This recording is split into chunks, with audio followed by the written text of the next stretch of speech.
Production. When we look at the ultra-wealthy billionaires, successful entrepreneurs, and legendary investors, it's easy to focus on their external achievements, the mansions, the companies, the yachts. But what if I told you the true secret to their success lies not in their assets, but in their mindset? This book is about the inner game, the way the ultra-wealthy think, decide, and act in ways that create lasting wealth. It's about the invisible habits, mental models, and emotional strategies that set them apart. Understanding this inner game is the key to moving beyond the hamster wheel of working harder and instead working smarter. You don't need why most of us trade time for money, and why that's the trap that keeps most people stuck financially. When you look around, what's the way most people earn money? They work a job, right? You show up, put in your hours, and get paid. Maybe it's a salary, maybe it's hourly, but at the end of the day, if you want more cash, you've got to work more hours or get a better hourly rate. Seems fair, right? So the question is, if you want to build real wealth, something that lasts, something that frees you up from the grind, how do you break out of that cycle? The answer is simple, but not always obvious. You don't trade your hours for money. You build assets. Now, what's an asset? In simple terms, an asset is anything that puts money in your pocket without you having to be there every single minute making it happen. Think of it like this. Assets are money machines that work for you, even when you're sleeping, on vacation, or just chilling with friends. Let me give you some examples. A rental property is an asset. You buy a house or apartment, rent it out, and every month, tenants pay you rent. You don't have to show up every day. The property earns money for you. That's an asset creating income independent of your time. Or maybe you have a business. But here's the trick. If you're working in the business, doing every task, answering every email, delivering every service, you're just trading hours for money. But if you build a business that runs without you, where you have employees, systems, and customers paying regularly, that business is an asset. You own a piece of something that can grow in value and earn money without your constant effort. Even owning stocks is owning assets. When you buy shares in a company, you own a small part of it. If the company grows and becomes more valuable, so does your investment. Plus, some companies pay dividends, money directly back to shareholders without you needing to lift a finger. Then there's intellectual property, books, music, software, patents. If you write a book, you get royalties every time it sells. If you build an app, people pay for a monthly, and that income keeps coming back. The key thing here is this idea of equity, ownership. When you own part of a business, real estate, or some intellectual property, you have equity. Equity means you have a stake in something that grows in value and generates income on its own. This is where the wealthy think differently. They don't want a paycheck or an hourly wage that stops when they stop working. They want ownership and assets that keep producing income and grow in value, so their money works for them instead of them working for money. Now, I want you to imagine something. What would happen if you didn't have to trade hours for money? Imagine you own assets that generate enough income to cover your living expenses. That means you don't have to wake up every day and sell your time to someone else. You have freedom, the freedom to choose what you want to do with your time. This is the core of what separates the wealthy from everyone else. Let's talk about leverage, because that's the secret sauce. Leverage means using things that multiply your efforts and your money. There are three main types of leverage. Labor leverage. This means hiring other people to do work for you. Instead of you doing everything yourself, you get others to help grow your business or projects. Capital leverage. Using money to make more money, like investing in stocks or real estate. Product leverage. Creating something once, like software or a book, that can be sold many times over without you needing to create it again. The wealthy use leverage to build assets that scale far beyond their own hours. For example, A YouTuber who creates a video can have thousands or millions of people watch it. That single video can keep earning ad money for years without extra work. Look at the richest people in the world. They didn't just work 80 hours a week forever. They built businesses, invested, created products, and owned parts of companies that grew in value. One last thing to keep in mind. Your time is your most precious resource. Once it's gone, you can't get it back. The wealthy understand this deeply, so they don't sell their time cheaply. Instead, they invest their time in building something that lasts. Part 1. The Code of Wealth. Chapter 1. The Game Behind the Game. How money really works, who controls the rules, and why wealth isn't just earned. It's built. Imagine this. Most people think money is just what you get paid for your time. You show up, you work, you get a paycheck. That's the basic exchange, time for money. Simple, straightforward. But here's the kicker. This way of thinking is the surface game, and it's rigged against you. Not because someone is out to cheat you, but because time is limited. You only have 24 hours in a day, and trading those hours for dollars only takes you so far. At some point, no matter how hard you work, you hit a ceiling. You can't stretch hours, and there's only so much income you can generate by working more. Now, let's look at the really rich. They don't play that surface game. They play the game behind the game. They understand that money isn't just cash in your wallet or a paycheck deposited into your bank account. Money is a system, a complex set of rules controlled by governments, banks, and large institutions. These players don't just move money around, they create it. They print money, adjust interest rates, and steer economies in ways most people don't even notice. When new money floods the system, the value of cash you hold decreases, but the value of assets like real estate, stocks, or businesses usually rises. That's why the rich, who own these appreciating assets, get richer, while those holding cash see their buying power erode over time. Think about it. When someone says, "I'm saving money," but all they're doing is keeping it in a savings account or under the mattress, they're actually losing wealth. Inflation quietly chips away at their cash's value. The real game isn't about hoarding cash. It's about owning things that grow in value, assets that generate money for you without you having to constantly trade your time for it. Businesses, stocks, intellectual property, rental properties, these are the engines of wealth. But how do the rich acquire these assets? They don't just work harder or clock in more hours. They build wealth. Building wealth means creating something that keeps giving back without demanding your constant input. Imagine a software engineer who writes an app once, and years later, it's still generating income. Or an author whose book keeps selling long after the writing is done. That's leverage. That's building something that works for you, even when you're not actively working. At the core of this is something called specific knowledge. This is not the stuff you learn in school or the skills that everyone else has. Specific knowledge is unique to you. It's your particular talents, interests, and insights that you're naturally curious about and good at. This is your unfair advantage. When you lean into your specific knowledge and combine it with accountability, taking ownership of your work, your risks, and your outcomes, you start stepping into the world of wealth creators. Wealthy people don't just put in more hours. They use leverage. There are three main types of leverage: labor, capital, and products. Labor leverage means hiring people to work for you, multiplying your efforts beyond what you could do alone. Capital leverage is about using money to make more money, investing in assets that generate returns.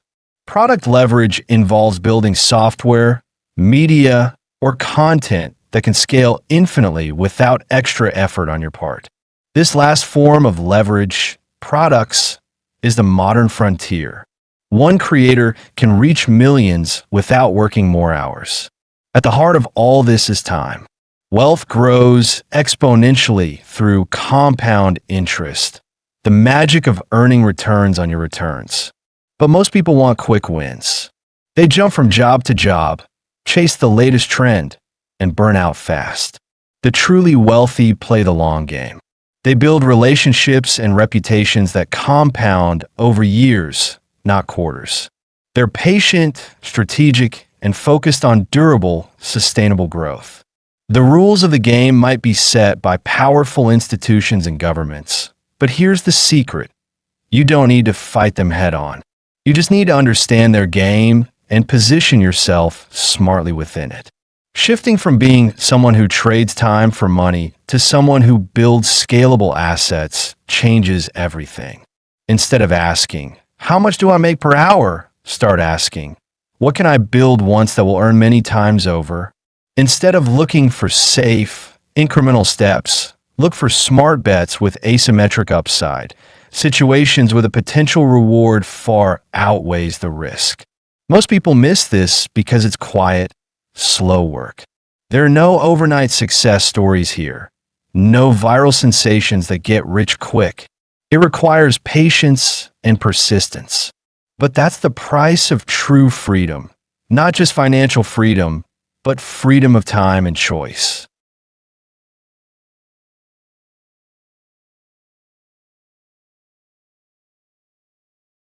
Part 1. Chapter 2, Intellectual Capital, the Invisible Advantage. How rich people leverage unique knowledge, rare insight, and judgment to make asymmetric bets. Think about the richest people you know, or maybe famous billionaires like Elon Musk or Oprah Winfrey. What do they have that most people don't? Sure, they have money, but that's not the whole story. They have something much more important: intellectual capital. Now, intellectual capital might sound fancy, but really, it just means the special knowledge, skills, and good judgment that lets them see opportunities others miss. It's like having a secret superpower, an invisible edge that helps them make smart bets. Bets where they stand to gain way more than they risk losing. These are called asymmetric bets, and they're the kind of bets that build massive wealth over time. Let's break that down. Most people think money alone is the key to getting rich. But having money without knowing what to do with it is like having a fancy car, but no idea how to drive it. The rich know how to drive their money, and they do it because they have knowledge others don't. This knowledge isn't just stuff you read in books or learn in school. It's something deeper, unique insights, experiences, and intuition that come from being curious, learning, and experimenting over years. How do they get this? It's a process. They're curious. They want to understand how things work, not just at the surface, but deeply. They read, ask questions, and try things out. When they fail, they learn from it. They don't just connect dots in a straight line. They see patterns across different areas. For example, maybe they notice how a tech breakthrough in one industry could disrupt another completely different field. That's how new opportunities appear. They also don't do it alone. They seek advice, challenge their thinking, and learn from people smarter than themselves. This builds their judgment, knowing when to take a risk and when to hold back. And judgment is everything.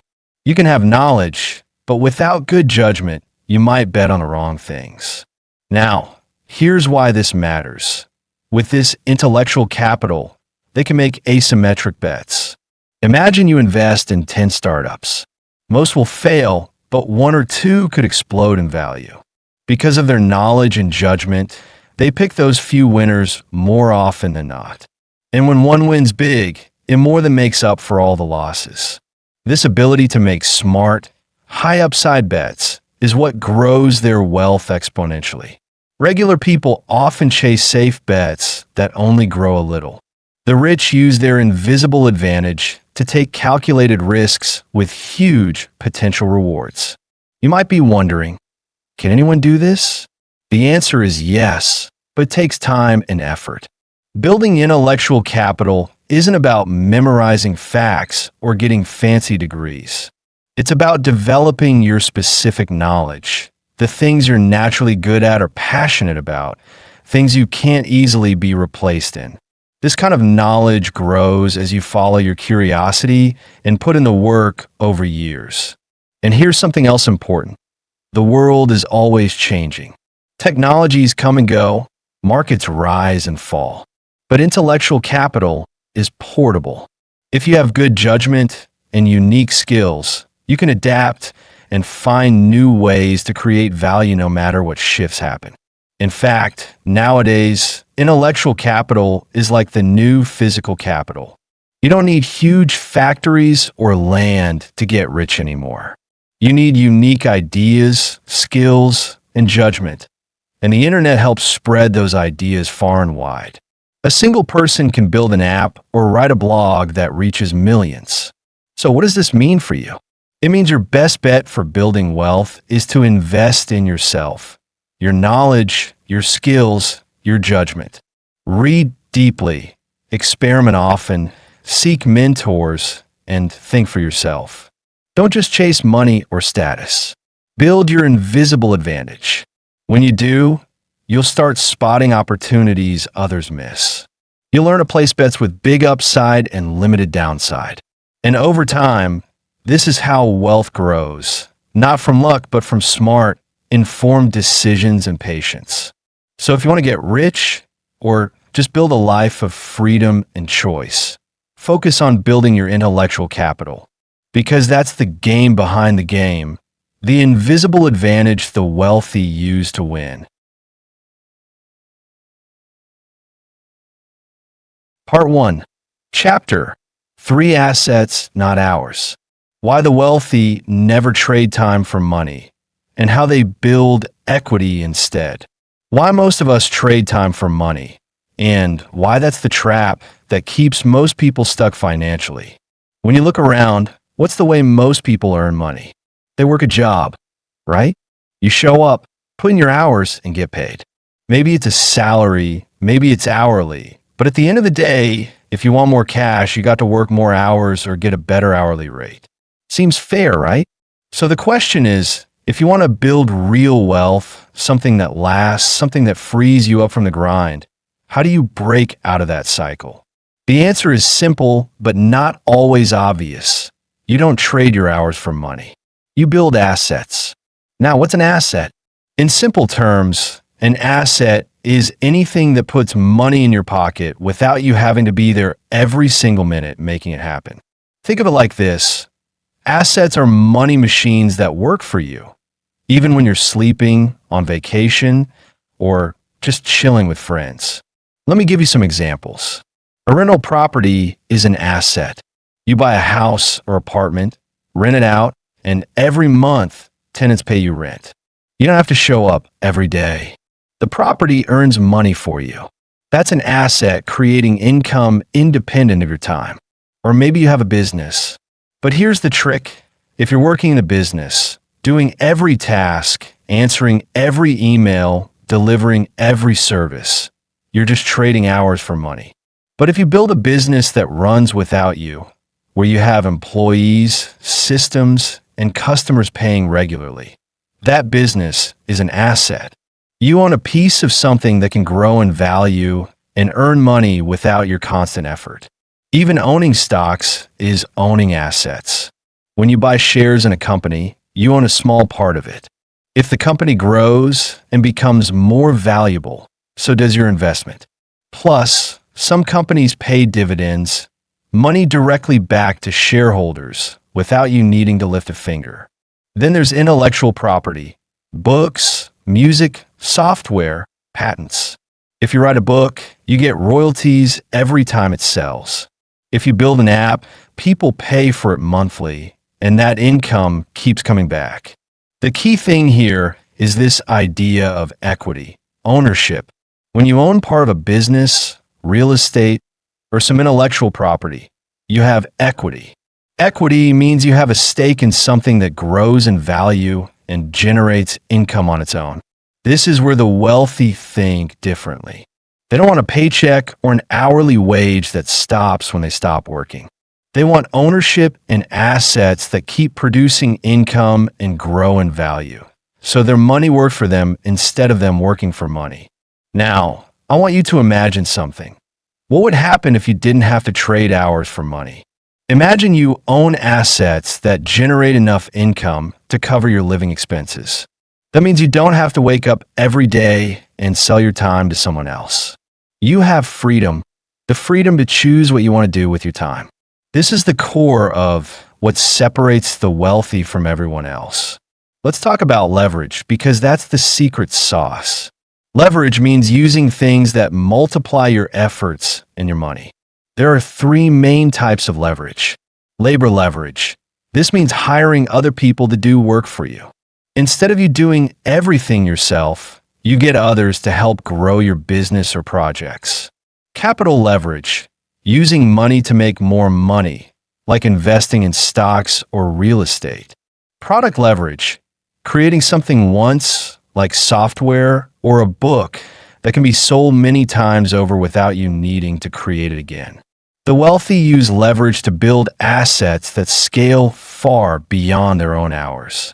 For example, a YouTuber who creates a video can have thousands or millions of people watch it. That single video can keep earning ad money for years without extra work. Another reason assets beat trading hours is compound growth.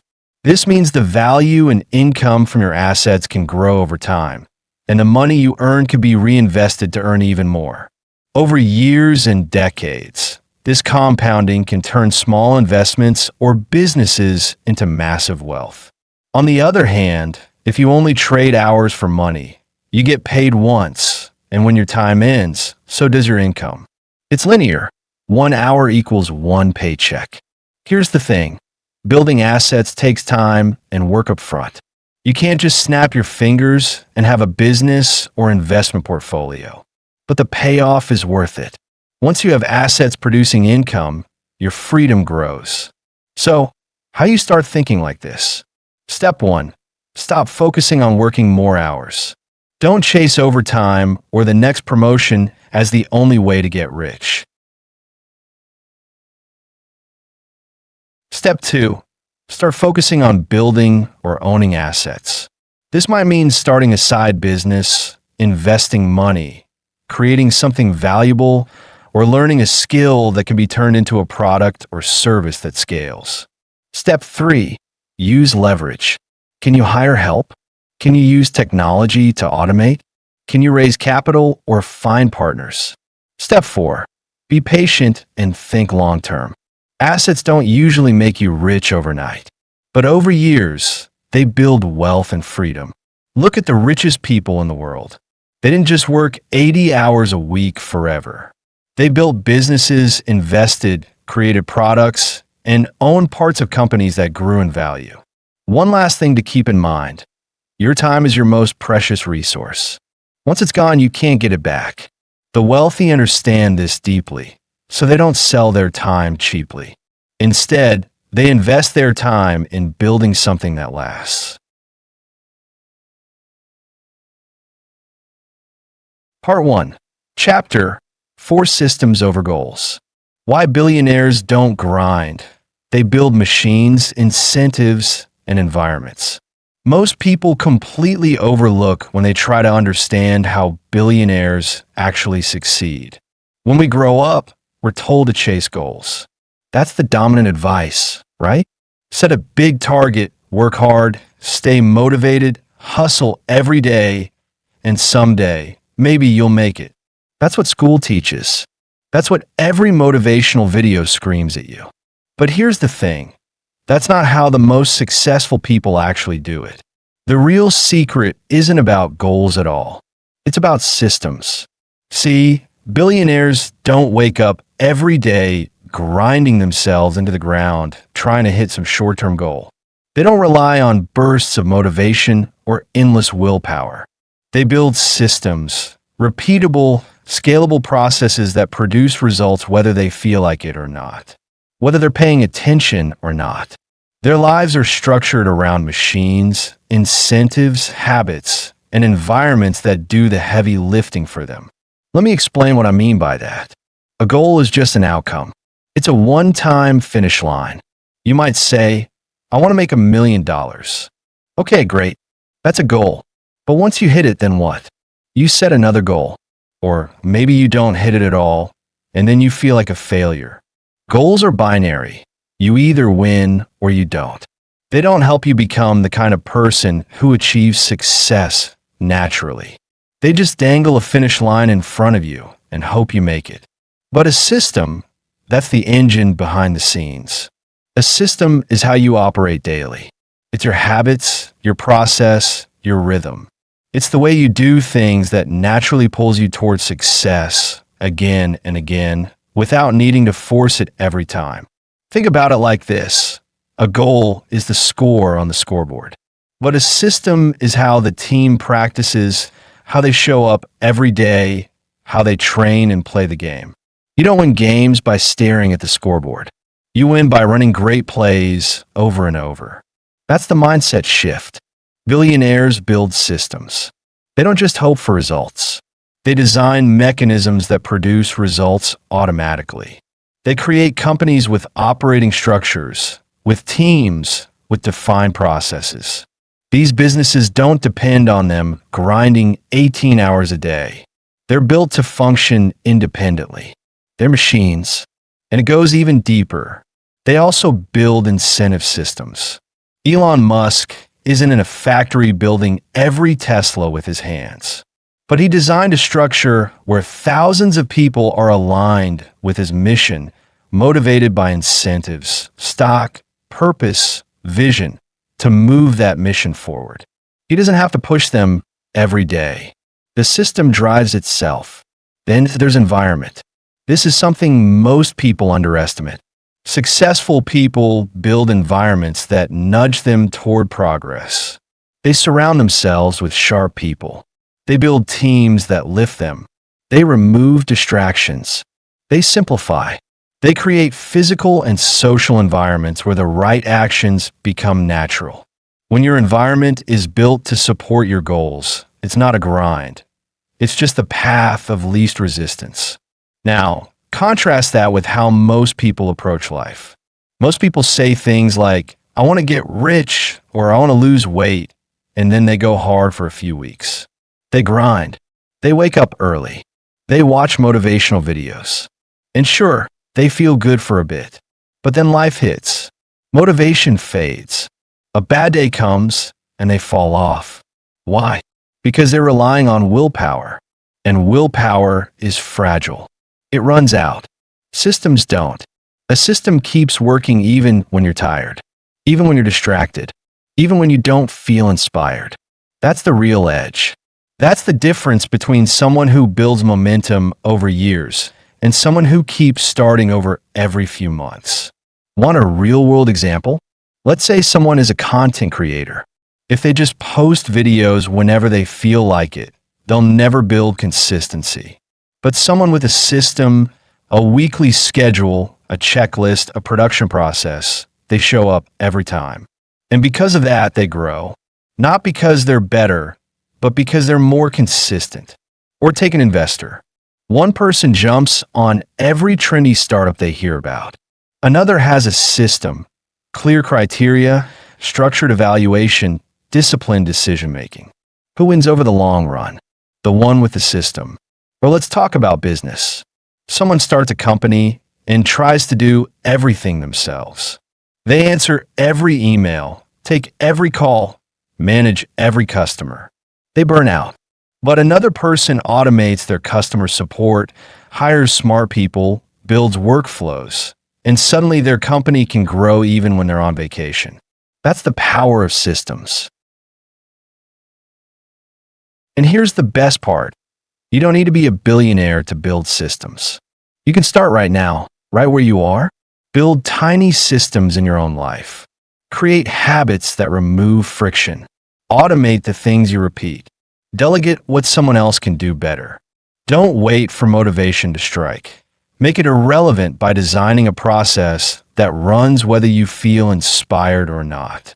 Because that's what real freedom is. Freedom isn't about getting rich and retiring on a beach. It's about building something that keeps winning even when you step away. It's about knowing that the engine is running and it doesn't need your constant supervision. So stop thinking in goals. Goals are okay, but they're temporary. Start thinking in systems. Start asking, what can I build today that will keep working tomorrow? What structure can I set up that will keep moving even when I don't feel like moving? That's what the ultra successful do. They're not chasing every little milestone. They're building systems that compound. In the long run, systems beat grind. Every single time. Part 1. Chapter 5. Strategic leverage. Using people, capital, code, and media to multiply outcomes with minimal input. Most people don't fully understand, but is absolutely key to building real wealth. Leverage. Not physical leverage, like using a tool to move a heavy object. I mean mental, strategic leverage, the kind that lets you get 100x or even 1,000x outcomes from the same amount of effort. It's what separates those who just work hard from those who build empires. And it's what wealthy, influential people have figured out deeply. You don't win the wealth game by grinding longer than everyone else. You win by setting things up so that your effort gets multiplied. The truth is, most people are stuck in a one-to-one game. 1 hour of work equals 1 hour of pay. If they want more money, they have to work more. But the ultra-successful flip that formula. They create systems where their work creates results far beyond what one person alone could ever do. They use leverage to scale their impact, and they do it in a few specific ways. First, they use people. This is the oldest kind of leverage, labor leverage. Instead of doing everything themselves, they build teams. They hire smart people, delegate, and design systems that can run without them. A restaurant owner doesn't cook every meal, take every order, and clean every table. They build a team that does those things while they focus on the bigger picture, improving the business, creating value, growing the brand. If you're doing it all yourself, you're capped. There's only so much time and energy in a day. But when you bring others in, when you lead and trust, you start to multiply what you're capable of. Next, they use money. Capital is a form of leverage that doesn't require more effort. It requires smart direction. Wealthy people don't let their money sit still. Every dollar becomes a worker. You invest it in assets, businesses, stocks, real estate, and those assets generate returns. They grow while you sleep. You're not earning with your time anymore. You're earning with ownership. That's the magic of capital. And when you combine capital with labor, when you fund teams, businesses, and ideas, things scale fast. That's how investors back companies that grow massive without doing the daily work themselves. Then there's code. This is modern leverage, probably the most powerful today. When you build a piece of software, an app, or even an automated website, it can reach millions of people without needing more hours or more staff. It's build once, run forever. Think about Uber. Once the system was built, the founders didn't need to manually arrange rides. The app did the work. It became a machine that connects people, handles payments, tracks rides, all through code. That's leverage. And even if you're not a developer, you can partner with people who are. You can build tech-enabled businesses. You can use tools that automate the things you used to do manually. Software doesn't sleep. It doesn't call in sick. It scales effortlessly. And then there's media. This might be the most underestimated form of leverage out there. When you create content, a video, a podcast, a blog post, it keeps working for you long after you've hit publish. You record a great video once, and 1 million people might see it. You write one powerful newsletter, and it gets forwarded, saved, reshared. That's value spreading without you lifting another finger. The internet has killed the gatekeepers. You don't need anyone's permission to build a voice, share an idea, or start a brand. Media gives you the power to build reputation, attract opportunity, and reach people at scale, all while you do other things. So now, here's the bigger idea. When you combine these levers, people, capital, code, media, you create engines. Engines that run and grow and earn, even when you're not directly involved. You stop trading time for money, and instead you create systems that produce results on their own. That's the shift. And then you add something even more powerful on top: reputation. Reputation is leverage without input. If people know your name and associate it with quality, integrity, and good judgment, everything becomes easier. You get the benefit of the doubt. People trust you faster. They return your emails. They take your calls. Reputation opens doors that skill alone never could. The most successful people in the world guard their name like it's the most valuable thing they own, because it is. Their name gets them funded. Their name gets them partners. Their name gets people to say yes without hesitation.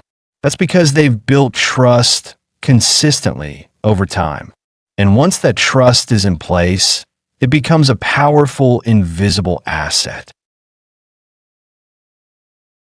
Now imagine combining reputation with all those other forms of leverage. You've got capital, you've got a product, you've got an audience, and you've got trust. At that point, wealth is almost a byproduct. You've set up systems that don't just make money, they attract it. And all of this lives inside one more invisible force: your network. Not your social media following, not people you met once at a conference. I mean real relationships, the kind built on shared values, trust, long-term thinking. Billionaires don't spend time with just anyone. They surround themselves with others who think big, move fast, and help each other win. That's what power networks are. It's not about climbing some ladder. It's about getting into the rooms where real conversations happen, where decisions get made, and where opportunities get passed around quietly. If you're in the right rooms, you don't have to push as hard. You don't have to yell to be heard. The right people hear you. They see you, and the right opportunities come to you. One lunch conversation might save you 5 years. One introduction could change your entire path. That's what happens when you're playing in the right networks, with the right reputation, using the right forms of leverage. So, if you're serious about building something lasting, something free, something that scales, stop asking how hard you can work. Start asking what you can build that keeps working without you. What can you own instead of rent?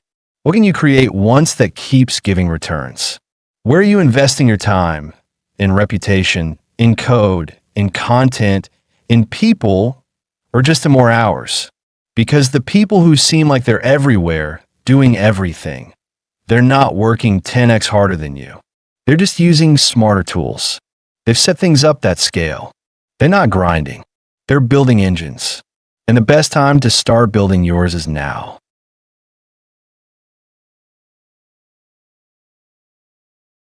Part 1. Chapter 6: Reputation and Power Networks. How trust, brand, and access become force multipliers in the wealth game. Let's talk about something that doesn't show up on spreadsheets, but drives almost every major success behind the scenes: reputation and relationships. If you've ever wondered how some people seem to always be in the right rooms, get the best deals, or have opportunities chasing them, it's not luck. It's trust. It's brand. It's access. And it all flows from reputation and networks. Now, most people think getting wealthy is just about grinding hard, building something, or investing smart. And yes, that's part of it. But here's what the wealthy know, especially the ones who play the game at the highest levels. Reputation is leverage. If people trust you, everything becomes easier. If they don't, it doesn't matter how skilled you are. Your reputation is like compound interest on your character.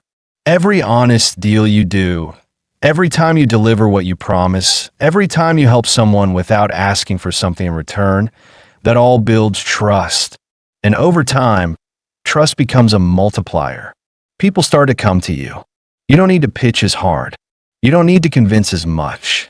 The work starts to flow to you because people feel safe betting on you. And here's the beautiful part. Once your reputation is built, it does the work when you're not in the room. It speaks for you. You don't need to scream for attention. Your name quietly opens doors. Now, think about what happens when that trust scales. That's what we call a brand. Brand is really just your reputation amplified.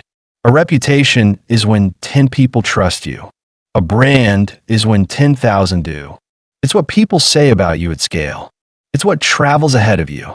The wealthiest people use brand strategically. They craft it, they live it, and they protect it. When people associate your name with quality, honesty, and insight, that's an asset more valuable than cash. You could lose your job, your title, your company, but if you've got your name, your integrity, your brand, you'll bounce back faster than anyone. Now, reputation and brand on their own are powerful, but here's where it goes next level. Networks. Not just having contacts. We're not talking about how many followers or likes you have. We're talking about real relationships, the kind built on trust, shared values, and long-term thinking. A powerful network isn't about handing out business cards or going to networking events. It's about building genuine relationships with people who are also building, learning, growing. People who have access, who have knowledge, who can open doors for you, and who know you do the same for them. That kind of network creates shortcuts. A warm intro gets you into rooms you couldn't walk into cold. A simple call from someone trusted gets your email answered. You hear about deals before they're public. You get invited into collaborations because someone thought, hey, I trust them. They'd be perfect for this. And here's something you realize when you spend time around wealthy, high-trust individuals. They don't just value capital. They value access. And access is born from reputation and relationships. See, when people say it's not what you know, it's who you know, they're only half right. The full truth is, it's who knows you and what they believe about you. Because if the right people know you and believe you're trustworthy, capable, and thoughtful, the world starts to open up. Access is invisible, but it's priceless. And the only way to earn it is over time, by consistently showing up as someone who delivers, not just in results, but in how you treat people. Are you dependable when things go sideways? Do you keep your word when it's not convenient? Do people feel smarter and better after talking with you? Those moments build the foundation of a reputation. And when you layer that over time, it becomes your edge. The richest people in the world understand this at a deep level. They don't just build wealth, they build trust. And that trust becomes capital in a different form. Not cash, but calls. Not credit, but credibility. And here's what makes this beautiful. You don't need to be born into it. You can build it. One good decision at a time. One honest conversation at a time. You can build a reputation as someone people trust, someone who thinks long-term, someone who uplifts others. You don't have to be loud. You just have to be consistent. And the best part? Once you have it, once you've built that name, those relationships, that network, it keeps working for you. Like compound interest. Quietly, powerfully, invisibly. So don't just chase quick wins. Don't just chase money. Build something stronger. Build trust. Build a brand that reflects your real values. Build relationships with people who push you to grow. Because in the long run, that's what separates those who survive from those who thrive.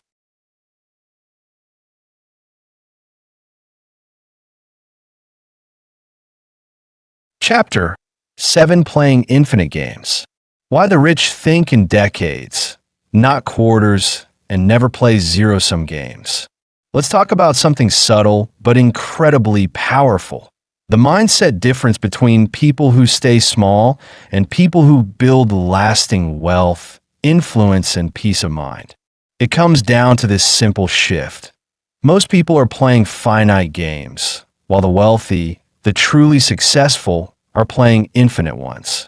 Now, a finite game is what we're used to. It has rules, winners, losers, and an endpoint. Think sports, school, or the quarterly grind of chasing numbers in a job. You win or you lose. There's a scoreboard. There's a final whistle. And most of us have been trained to think like that our entire lives. Hit the target, beat the competition, move to the next level. Repeat. But the people who build empires, the ones who create generational wealth, shape industries, and leave legacies, they're not playing for quarters. They're playing for decades. And they're not trying to win at someone else's expense. They're playing a game where everyone can grow. This is what we mean by playing infinite games. In an infinite game, the goal isn't to win, it's to keep playing, to build something that gets stronger over time, to play in a way that creates more opportunity, more trust, more leverage as the years go on. It's not about a single deal, a single launch, or a single payday. It's about sustainability, resilience, and alignment. Think about how most people operate in business. They want to crush the competition. They want to dominate the market. That's finite thinking. It's all about who's winning now, who made the most money this quarter. But here's the thing, that short-term thinking creates fragile systems. It breeds burnout, mistrust, and missed opportunities. Because when you're obsessed with short-term wins, you forget to build long-term value. Now look at someone playing the infinite game. They think in decades. They're not trying to win against anyone else. They're trying to build something that outlasts them. They invest in relationships, in systems, in trust. They don't worry about someone else getting ahead this week or this month because they're focused on the 10-year arc. They know that if you do the right thing long enough, you eventually own the game. And here's where it gets even more powerful. The rich don't play zero-sum games. A zero-sum game is one where, in order for you to win, someone else has to lose. It's limited. It's adversarial. It leads to fear, secrecy, and protecting tiny pieces of pie. But the wealthiest people understand that the pie can grow, that we can create more together than we ever could apart. That collaboration beats competition over the long run. So instead of hoarding ideas, they share. Instead of fearing competitors, they partner. Instead of trying to take market share, they look for ways to create new markets. That's abundance thinking. That's how empires are built.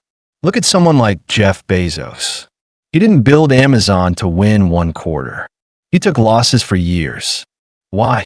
Because he was playing the long game. He built infrastructure, scale, customer trust. He wasn't trying to make a quick buck. He was trying to change how the world shops. That's infinite thinking. That's why Amazon didn't just become profitable. It became foundational. Or take Warren Buffett. He's famous not for flashy trades, but for buying great businesses and holding them forever. Why? Because he understands that real value compounds over time. When others panic, he stays calm. Because he's not trying to win today.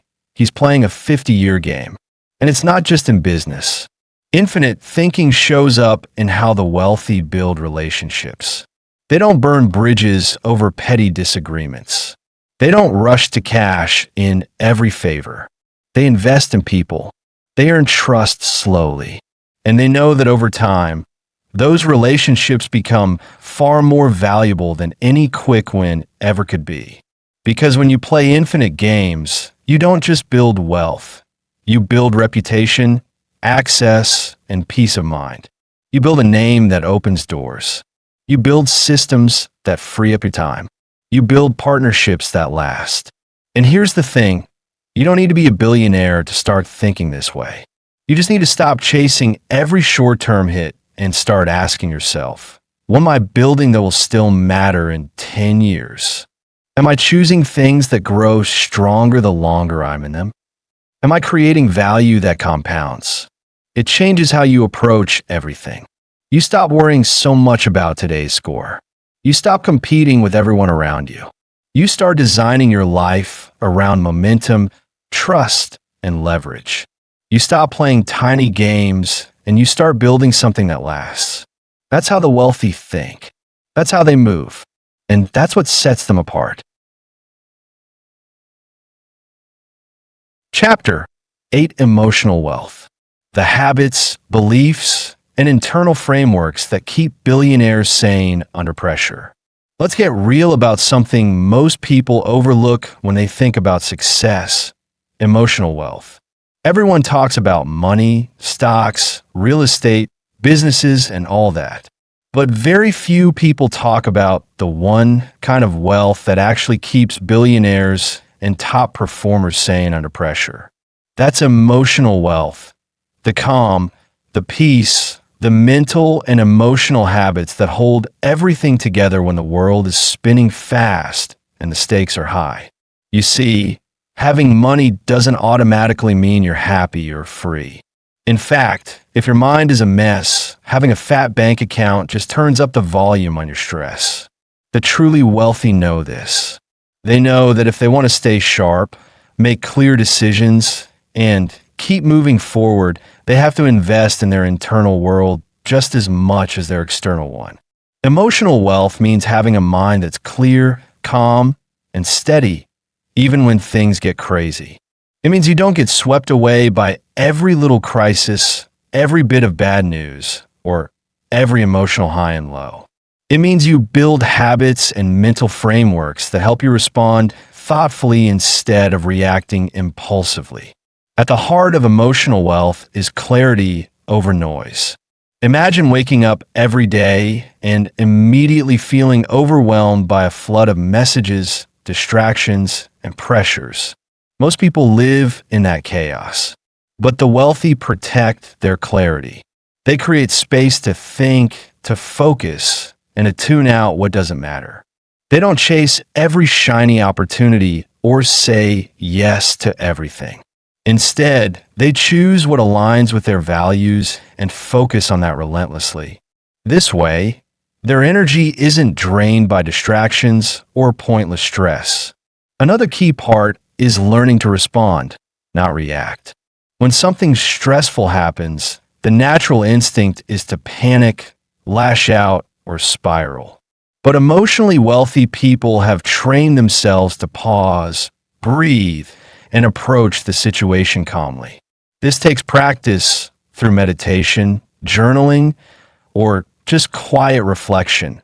But it's the difference between staying in control and letting emotions control you. When you can respond with intention, you avoid mistakes made in the heat of the moment. Then there's radical self-honesty. The wealthy don't waste time pretending everything is perfect or fooling themselves about their weaknesses. They look at their fears, flaws, and habits clearly and without judgment. Why? Because growth starts with truth. When you're honest with yourself, you can fix what's broken instead of pretending it's fine. This kind of brutal honesty builds resilience and confidence because you're not held hostage by illusions or denial. Emotional wealth also means having a long-term mindset about your inner peace. Billionaires don't just wait until they're burned out to slow down. They build daily practices that bring them back to center. Whether it's meditation, walking in nature, therapy, or spending time alone, they know these habits are strategic investments in their mental clarity. They understand that a calm mind is a powerful tool, and they protect it fiercely. And when things get tough, they don't hold grudges or dwell on failures. They forgive, learn, and move on, keeping their emotional load light. Finally, emotionally wealthy people define success on their own terms. They don't measure themselves by how they compare to others or by chasing external validation. Instead, they know what matters most to them and focus on that. This internal compass keeps them aligned and focused, preventing the endless cycle of chasing approval or keeping up with the Joneses. When your goals, values, and actions are aligned, everything flows more naturally and momentum builds without exhausting effort. So here's the deal. You can make millions, own businesses, and have status, but if your mind is chaotic, you'll never feel truly free or happy. You'll be rich but restless, successful but stressed, famous but frustrated. That's why emotional wealth is the foundation of real, lasting success. It starts by making time to think clearly, questioning your mental patterns, simplifying your goals, and building habits that help you stay calm under pressure. When you develop emotional wealth, everything else, money, power, influence becomes easier to handle. You become stronger, more focused, and more resilient, no matter what life throws at you. If you want to build this kind of inner freedom, start small. Create quiet moments daily. Practice honesty with yourself. Simplify your life. And remember, emotional wealth isn't a luxury. It's the most important asset you can have.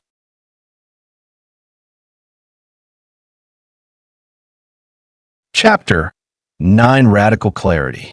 Cutting through noise, managing energy, and avoiding distractions like the elite. So here's the thing. One of the biggest challenges everyone faces today is noise. Not just the literal noise like loud sounds or busy streets, but the mental noise that fills our heads. Notifications, emails, social media, endless choices, opinions, distractions, shiny new ideas popping up every minute. It's like living in a storm of information that pulls your attention in a million directions at once. And if you don't have a way to cut through that noise, your mind gets cluttered, energy gets drained, and nothing gets done. That's where radical clarity comes in.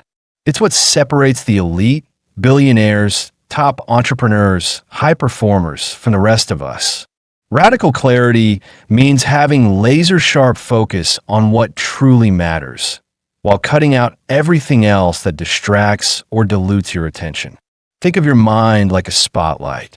Most people have that spotlight bouncing around, trying to light up 20 different things at once, but it ends up just flickering and not really illuminating anything. Radical clarity is about narrowing that spotlight so it shines brightly on one thing at a time.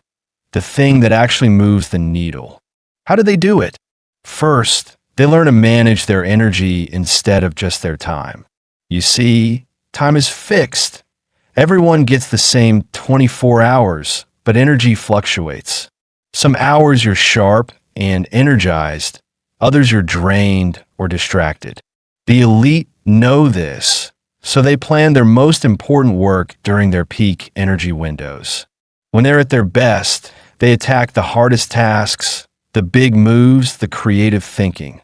When energy dips, they rest, delegate, or do routine stuff. Managing energy means knowing yourself deeply, when you're sharp, when you need a break, and honoring that. Next, they're ruthless about avoiding distractions. That means no mindless scrolling through Instagram or falling into endless email chains. They build boundaries, like turning off notifications, scheduling focused work blocks, and saying no to meetings or requests that don't align with their priorities. Radical clarity means protecting your attention like it's gold, because it is. Every distraction chips away at your focus and drains your mental energy. And here's a key insight. Radical clarity isn't just about saying no to distractions. It's about saying a big, clear yes to your priorities. It's about being crystal clear on what you want to achieve and why it matters. When your purpose is clear, when your goals are sharp and meaningful, distractions lose their power. You don't get pulled off course because you know exactly where you're headed. This also means simplifying your life. The elite don't juggle 1,000 projects or chase every opportunity. They cut down to a few high-impact priorities. They declutter their schedule, their inbox, and even their relationships, focusing only on what fuels their growth and success. Radical clarity is like pruning a tree. It might seem harsh, but it helps you grow stronger and bear better fruit. Another part of radical clarity is being brutally honest with yourself. It's about recognizing when something isn't working, when you're wasting energy, or when a task doesn't really matter in the grand scheme. That honesty lets you course correct quickly instead of getting stuck spinning your wheels. The elite are constantly refining their focus based on feedback and results. They don't get attached to plans that don't deliver. Finally, radical clarity means cultivating mental habits that keep your mind clear even under pressure. That's where practices like meditation, journaling, or simply unplugging come in. These habits help you reset, quiet the noise, and reconnect with what truly matters. When your mind is clear, decisions become easier, creativity flows, and stress melts away.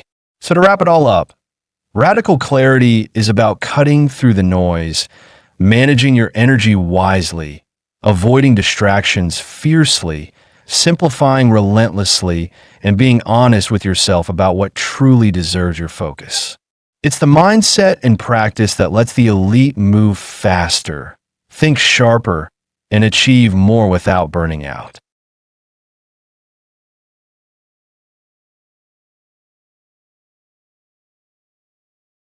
Chapter 10: Suffering is Expensive.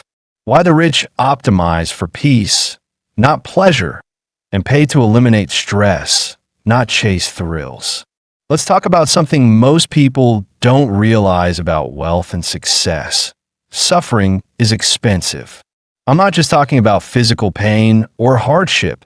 I mean the mental and emotional suffering that costs you energy, focus, and even money over time. This is a big deal because most folks think being rich means chasing pleasure, wild thrills, and nonstop excitement. But the reality?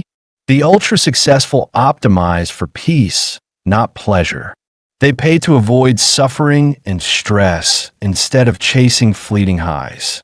Here's the truth: suffering drains you. It wastes your time, wrecks your focus, and can lead to poor decisions. When you're stressed, anxious, or overwhelmed, your brain isn't firing on all cylinders. You make mistakes, miss opportunities, and burn out. For rich people who want to keep growing, winning, and staying sharp, that kind of suffering is far too expensive. So instead of chasing adrenaline rushes or trying to grind through pain, the wealthy invest in peace of mind. They pay for things that reduce friction in their lives, whether that's hiring experts to handle their taxes, using high-end services that save time, or simply building routines that minimize stress. When you remove sources of suffering, your mental energy frees up to focus on what really matters. Let's put it another way. Chasing pleasure is like trying to fill a bucket with holes in it. The thrill might feel good for a moment, but it fades fast, and you're left chasing the next hit. But investing in peace is like fixing those holes and building a steady stream of calm and clarity. That steady state helps you think clearly, make smart moves, and stay consistent. Rich people also understand that paying to avoid suffering saves money long term. For example, hiring a great doctor or coach might cost a lot up front, but it prevents costly health issues later. Outsourcing stressful chores saves you from burnout and mistakes that can cost thousands. Peace of mind isn't cheap, but it pays off in longevity, happiness, and sharper decision-making. This approach is also about controlling what you can control. Stress often comes from chaos, uncertainty, or unnecessary complications. So the wealthy create systems, hire the right people, and design their environment to reduce unpredictability. When your day-to-day life runs smoothly, there's less stress, less suffering, and more room for high performance. Another way they optimize for peace is by choosing their battles wisely. Instead of jumping into every conflict or drama, they focus on what's important and let go of the rest. Emotional suffering? They don't invite it. They set boundaries around their time and energy. That's a huge difference compared to people who get drained by petty issues or toxic relationships. In short, suffering costs you energy, focus, money, and time. The rich know this and invest heavily to avoid it. They don't live for the next thrill or chase highs that fade. Instead, they build a foundation of peace, calm, and clarity that powers their success over the long haul. So ask yourself, Where in your life are you paying the price of suffering? What can you do to reduce stress, simplify your world, and create more peace? Because optimizing for peace isn't just smart. It's the secret weapon of the truly wealthy.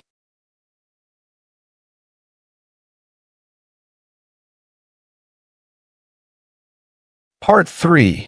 The Operating System of the Rich. Chapter 11 Mental Models for Millions. The thinking tools high net worth individuals use to make better, faster decisions. Let me share with you something that most people miss when they look at how the rich make better decisions, faster and smarter than the average person. It's not just about working harder or having more information. It's about how they think. The secret lies in mental models, powerful frameworks that help them cut through complexity, see clearly, and make smarter choices without getting overwhelmed. Think of mental models like lenses or tools for your brain that help you understand complicated problems by breaking them down into simple parts. The wealthy build up a whole toolbox of these mental models over time, and that's what gives them an edge. You see, life and business throw all kinds of problems at us every day. Without a way to filter through the noise, decisions become confusing, overwhelming, and easy to mess up. That's where mental models come in. They let you make sense of the mess. When you use them, you don't just react blindly or hope for the best. You analyze, weigh options, and predict outcomes. This helps you avoid costly mistakes and spot opportunities that others miss. It's the difference between stumbling through a fog and navigating with a clear map. One of the core mental models is the idea of opportunity cost. This means every time you make a choice, you're giving up the chance to do something else. That's the real cost. The wealthy think about this constantly. For example, if you have $10,000, you could spend it on something fun or invest it to grow your wealth or start a business. Each option has a cost because choosing one means you lose the benefits of the others. Most people focus only on what they gain, ignoring what they sacrifice, but rich people carefully compare all their options to make sure they're putting their time and money where they get the best returns. This kind of thinking helps them maximize value instead of just spending resources blindly. Another powerful mental model is inversion, flipping a problem around to see it from the opposite perspective. Instead of asking, "How do I succeed?" you ask, "How do I avoid failure?" This simple switch helps you spot risks and mistakes before you even start. It's easier to identify what could go wrong than to outline every step to success. Say you want to start a company. Instead of only planning your growth, you also think about what might cause the business to fail, lack of customers, cash flow problems, bad hires, and then you build safeguards against those. This kind of backward thinking saves time and money by avoiding traps others fall into. First principles thinking is another big one, famously used by people like Elon Musk. Instead of accepting how things have always been done or relying on conventional wisdom, you break everything down to its most basic truths and build up from there. It's about questioning every assumption. Imagine you want to build cheaper batteries. Instead of buying into current prices and materials, you ask, what are the fundamental components of a battery? What I really need? This fresh approach often leads to innovation and breakthroughs because you're not bound by the past. You're creating something new from the ground up. Then there's the idea of margin of safety, which comes from investing but applies everywhere. It means always building a buffer or cushion against uncertainty and mistakes.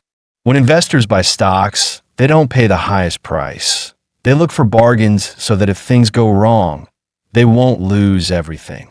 Similarly, wealthy people create cushions in their businesses and finances so a single problem doesn't wipe them out. Life is unpredictable, and having that margin means you can survive setbacks and come out ahead. One of the most important things the rich do is protect themselves from cognitive biases, the mental shortcuts and errors we all fall prey to that cloud judgment. For instance, confirmation bias makes us only look for information that supports what we already believe, ignoring warning signs.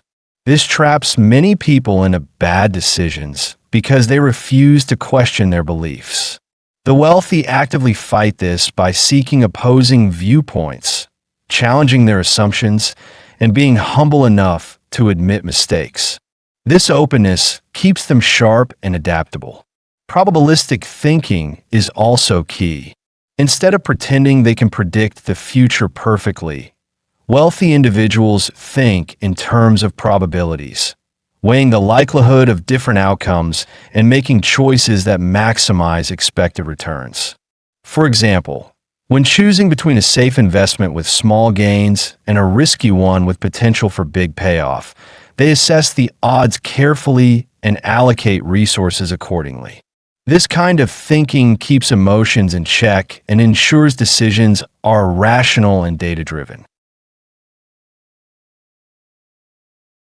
Leverage is another mental model that multiplies effort and resources, and it's not just about money. Rich people use leverage in many forms through other people, capital, technology, and media to get outsized results without burning themselves out. Knowing how to build and use leverage is what separates working harder from working smarter, and it's a skill you can develop. Finally, the circle of competence reminds you to know what you know, and just as importantly, what you don't know. The wealthy focus on areas where they have deep expertise and avoid gambling on things outside that circle. They either expand their knowledge carefully or partner with experts who fill the gaps. This prevents costly mistakes born of overconfidence. So how do you build your own mental model toolbox? Start by reading widely, not just business books, but economics, psychology, history, biology, philosophy, and science.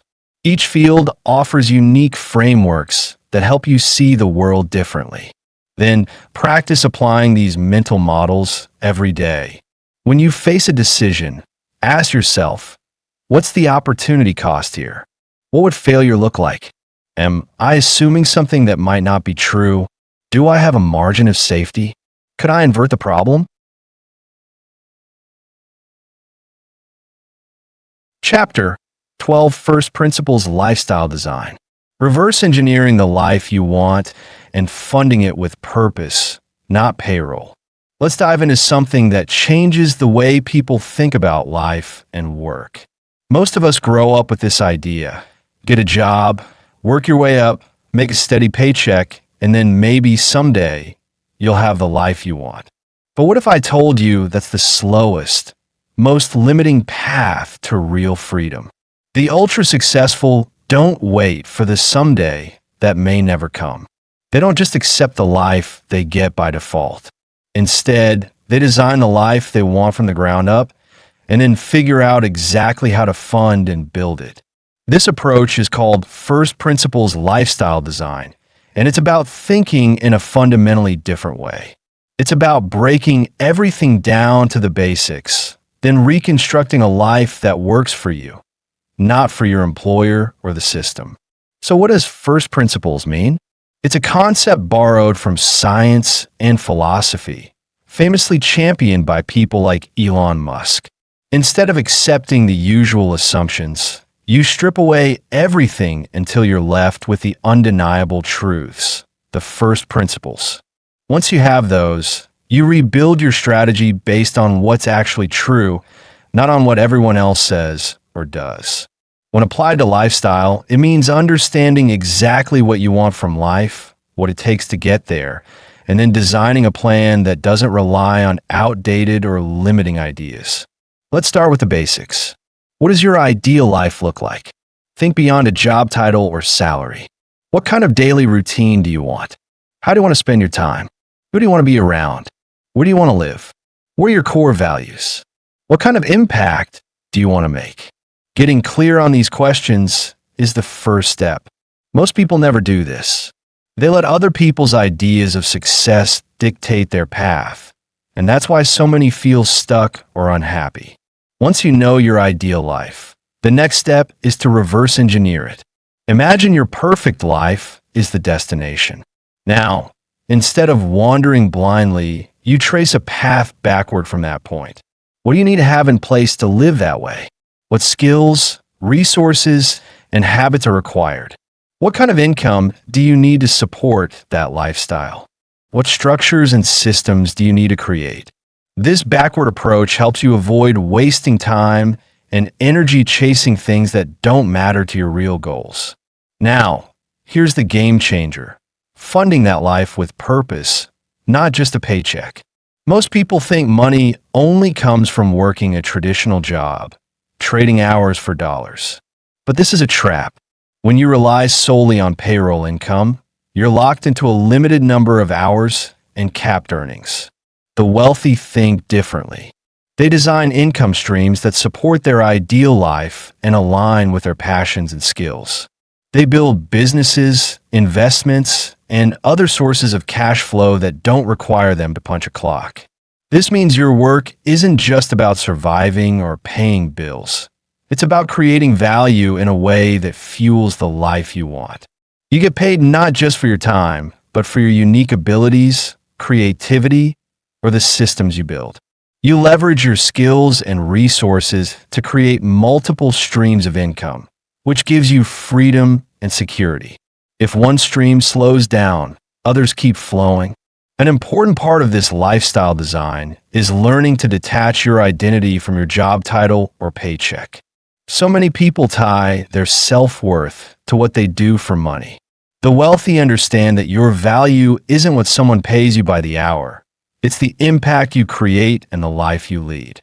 When you think this way, you stop working to prove yourself and start working to build what really matters to you. Let's talk about habits. Because lifestyle design isn't just a big picture plan, it's daily actions. Successful people build habits that support their vision. They automate routines, set boundaries, and create environments that make it easy to stay on track. For example, if your ideal life includes more time for creativity or family, you design your schedule and workspace to protect that time. If your health matters, you build habits around nutrition and exercise that become effortless.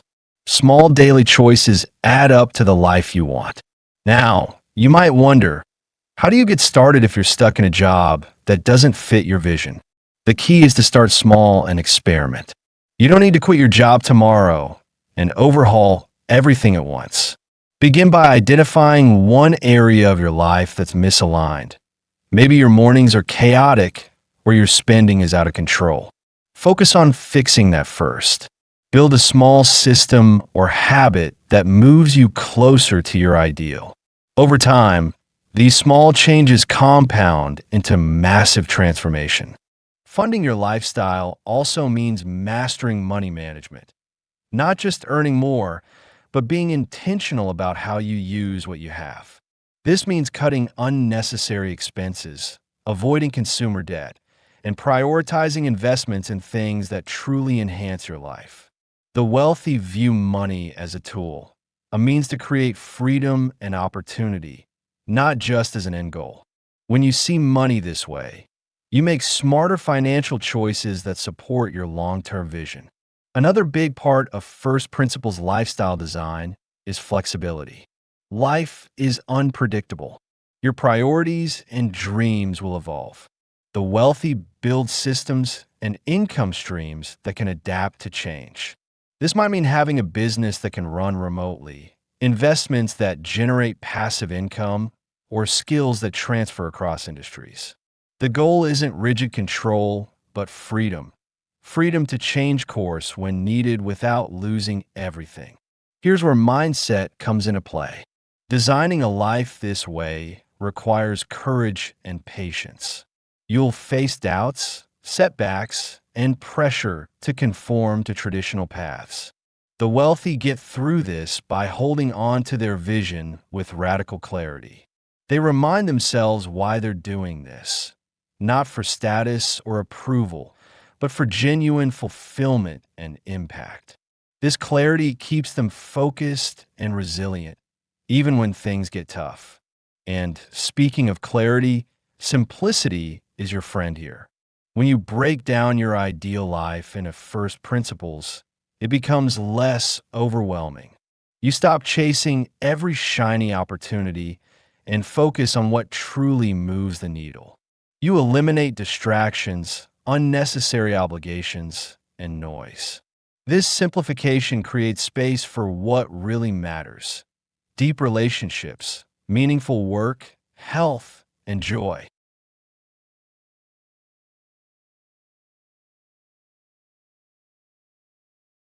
Chapter 13: Focus as a Superpower.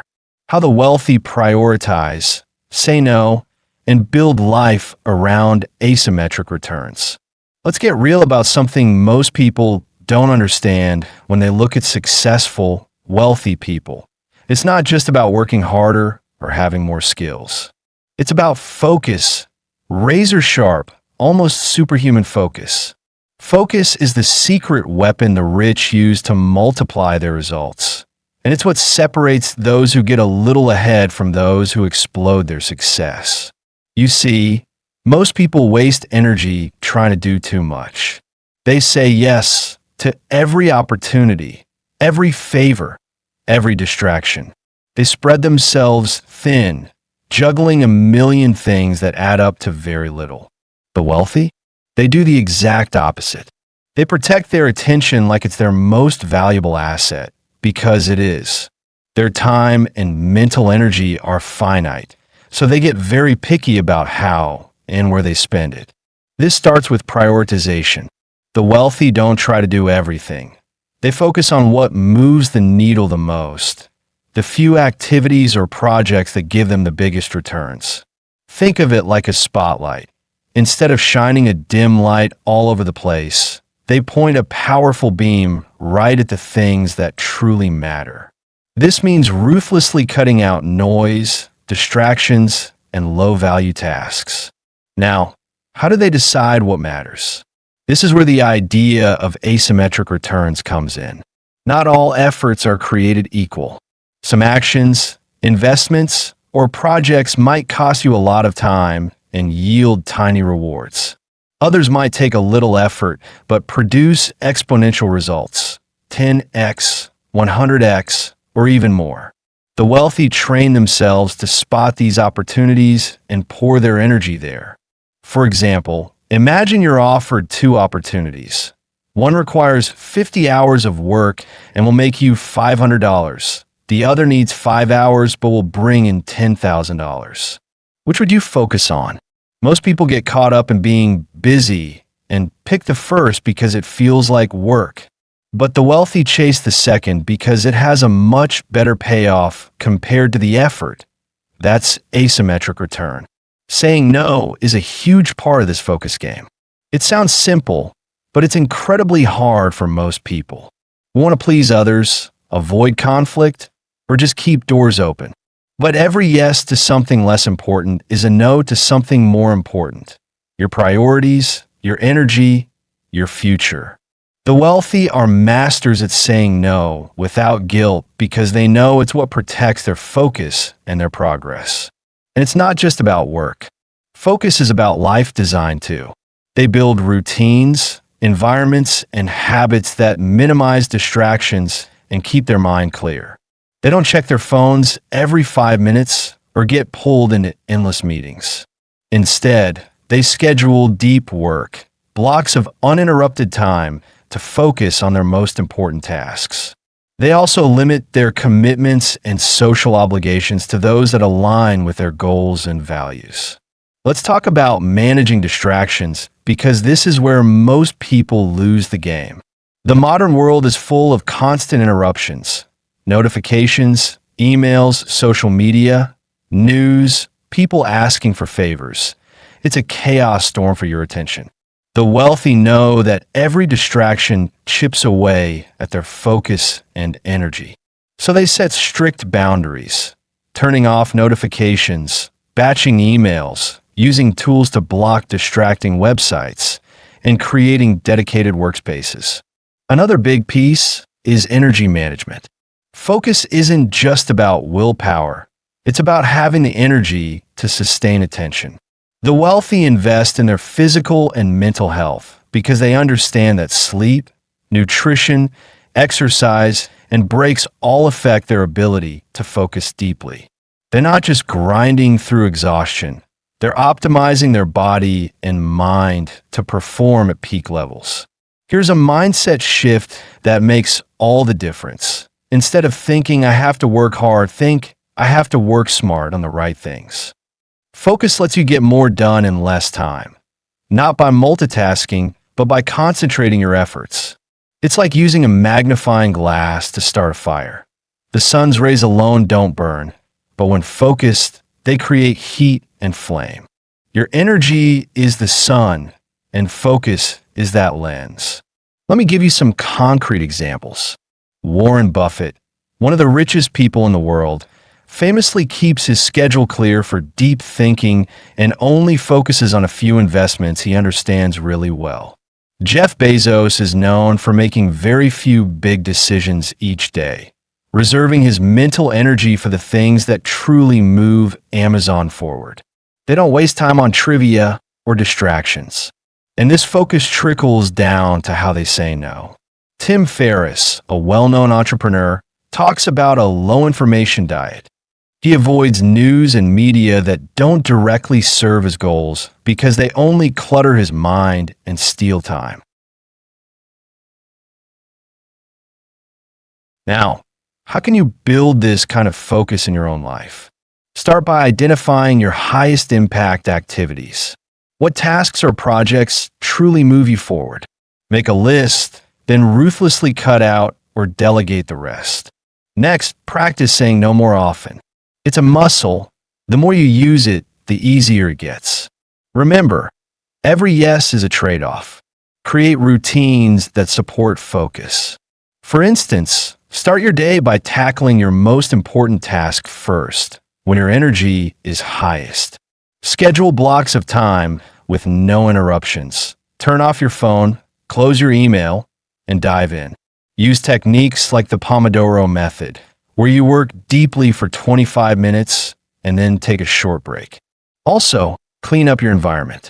A cluttered workspace equals a cluttered mind. Make your work area distraction-free and organized. Limit the number of tabs open on your computer, unsubscribe from useless emails, and set specific times to check social media. And don't forget energy. Prioritize sleep like it's your secret weapon. Drink water, move your body, and take breaks during the day to recharge. When your brain is fresh, focus comes easier. It's important to remember focus isn't just about what you do at work. It's about your whole life. What you watch, who you spend time with, how you spend your money. All these decisions require focus. The wealthy build lives that minimize noise and maximize meaning. Chapter 14: Compounding, the God Strategy. Relationships, capital, habits, and ideas that grow while you sleep. Let's dive into something that almost feels like magic, but it's really just smart thinking. Compounding. You've probably heard the word before, maybe in the context of interest rates or investing. But compounding isn't just about money. It's a fundamental principle that the wealthy use to grow everything important in their lives. Relationships, capital, habits, ideas. And it all happens while they're sleeping. Think about what happens when you plant a seed. At first, it's tiny and you barely notice any growth. But over time, that seed grows roots, shoots, leaves, and eventually becomes a big tree. The amazing part is that the bigger the tree gets, the faster it grows. That's the power of compounding, growth that accelerates as it builds on itself. Let's start with capital, the most talked about form of compounding. Say you put $1,000 in a bank account that earns 5% interest every year. After 1 year, you have $1,050. The next year, you earn 5% on $1,050. not just your original $1,000, so it grows faster. Over decades, this compounding interest can turn a small amount into millions. This is why the wealthy don't just save money. They invest it early and let it compound over years, sometimes decades. Time is their best friend. But compounding isn't limited to money. Think about habits. If every day you do something small, like reading 10 pages of a book, saving a bit of money, or exercising for 10 minutes, over time, those small actions add up. At first, it might not seem like much, but years down the line, you'll be amazed at how far you've come. The rich build compounding habits that keep improving their minds, health, and skills without trying to do huge leaps all at once. They understand the power of consistency. Now, relationships. You might not realize it, but strong, trusted relationships compound too. When you invest time, honesty, and value into people, those connections grow stronger over time. And when relationships are strong, they bring exponential benefits, opportunities, support, partnerships, and access you can't get alone. The wealthy don't treat networking like a one-time transaction. They nurture real connections that keep multiplying their influence and power. Ideas also compound. When you learn something new, it often connects with what you already know, creating bigger and better insights. The more you feed your brain with knowledge and creative thinking, the better your ideas become, leading to innovations, businesses, or solutions that generate lasting value. The rich spend time thinking and learning so their ideas can compound into breakthroughs. Here's the key. Compounding works best when you start early and keep going consistently. The longer you let your capital, habits, relationships, and ideas grow, the more unstoppable the momentum becomes. But it also requires patience because compounding doesn't work in a straight line. Sometimes growth seems slow or invisible, and that's when most people give up. The wealthy, however, trust the process and keep at it. Another secret is minimizing decay, things that eat away at your compounding. This could be debt, bad habits, toxic relationships, or distractions that stop you from focusing. The rich protect what's compounding and cut out what slows it down. So what's the takeaway? Start thinking about your life like a compounding machine. Invest early in relationships. Put your money to work. Build habits that improve daily. And keep feeding your mind with new ideas.